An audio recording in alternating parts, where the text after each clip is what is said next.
স্বাগতম জানাইছো এটা মোৰ পুনৰ নতুন ভিডিঅ'লৈ মৰমৰ ছাত্ৰ-ছাত্ৰীসকল এছএছএলসি পৰীক্ষাৰ সমাগত গতিকে তোমালোকৰ অতি জৰুৰী কেইটামান বিশেষ বিষয়বস্তু আলোচনা কৰিম বুলি ভাবিলো বিশেষকৈ এছএছএলসি পৰীক্ষাত সমাজ বিজ্ঞানত সঘনাই আহি থকা অসমৰ মানচিত্ৰ সম্পৰ্কে আমাৰ এক আলোচনা প্ৰিয় ছাত্ৰ-ছাত্ৰীসকল আজিৰ এই আলোচনাত আমি এছএছএলসি পৰীক্ষাত অসমৰ মানচিত্ৰ অকাৰ সময়ত ল'বলগীয়া কিছুমান সাৱধানতাৰ বিষয়ে আলোচনা কৰিম বিশেষকৈ মানচিত্ৰ যেতিয়া তোমালোকে অংকন কৰিবা মানচিত্ৰৰ যেটো আউটলাইন পৰিপাটি কৰি অকাটো অতি জৰুৰী প্ৰথমে সদায় পেন্সিল ব্যৱহাৰ কৰি পাতলকৈ অসমৰ মানচিত্ৰৰ আউটলাইনটো আঁকিব লাগে আউটলাইনটো পৰিপাটি হ'ব লাগে স্পষ্ট হ'ব লাগে সঠিক অনুপাতত হোৱা উচিত বহুত দাঁত বা কপনি থকা ৰেখা অংকন কৰা উচিত নহয় তে পৰিপাটিকৈ যেতিয়া আঁকিম আমাৰ মানচিত্ৰখন দেখিবলৈ ভাল হ'ব আৰু পৰীক্ষকৰো আকৰ্ষণ কৰিব দৃষ্টি আকৰ্ষণ কৰিব ঠিক তেনেকৈ মানচিত্ৰ এখন অংকন কৰোঁতে অসমৰ সঠিক আকৃতি অসম ৰাজ্যখনৰ পূব পশ্চিম দিশত যেনেকুৱা দীৰ্ঘ আৰু তুলনামূলকভাৱে সৰু প্ৰস্থৰ এই মানচিত্ৰটো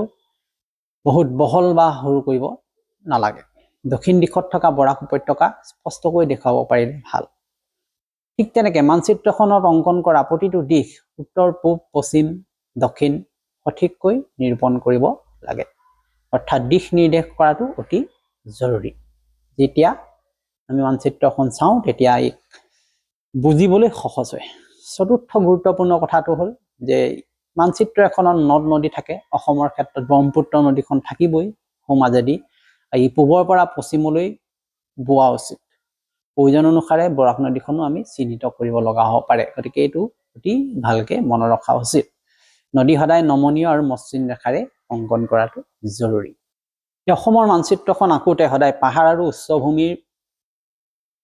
সমূহ চিনাক্ত কৰিব পাৰিব লাগিব অৰ্থাৎ আমাৰ কাৰ্বি আংলং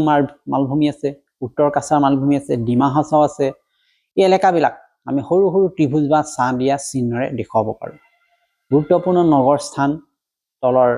বিশেষকৈ গুৱাহাটী দিছপুৰ মহানগৰী ডিব্ৰুগড় শিলচৰ তেজপুৰ এনেকুৱা গুৰুত্বপূৰ্ণ স্থানসমূহ চিনাক্ত কৰিবলৈ শিকাটো অতি জৰুৰী আৰু এইবিলাক সৰু বিন্দু ব্যৱহাৰ কৰি নামসমূহ পৰিষ্কাৰকৈ সোঁফালে লিখিব লাগে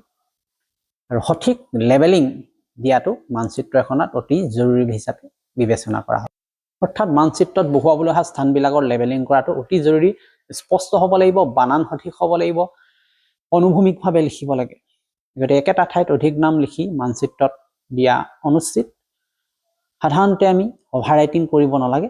স্কেচ পেন ব্যৱহাৰ কৰিব নালাগে বাৰে বাৰে মচি থাকিব নালাগে মানচিত্ৰখন